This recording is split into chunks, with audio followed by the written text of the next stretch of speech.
Ngayong araw pala gagawa tayo ng homemade siomay natin.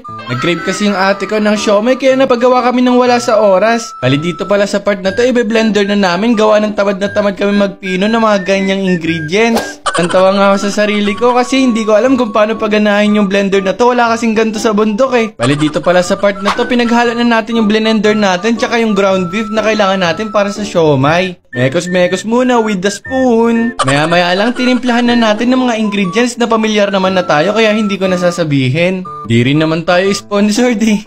Bali dito sa part na to, binasagan na natin ang itlog ni Joshua. Nagulat nga ako nung hindi ko pala nabidyohan yung paghahalo. Pero nag-proceed na lang kami agad sa paggawa ng siomay. Mala siomay master pala itong ate ko. Kung yung ate ko siomay master, ako hiwa master. Ito nga pala yung napakadaming bawang na nahiwa ng hiwa master nyo. Napakalupit naman talaga. Ito nga pala yung timelapse din ng paggawa ng siomay master natin. Maya lang din nagready na ako ng tubig natin. Gawa ng ipapa-steam natin yung siomay na ginawa natin. Nung naayos na ni ate lahat ng siomay, nilagay na natin dito. Na mausukan naman talaga na malupit ng mga ganyang steamy water fog na yan. Steamy water fog? Ano yun? Habang inaayos pala ng ate ko yung siomay para bukas ready to fight na yung mga siomay natin dito.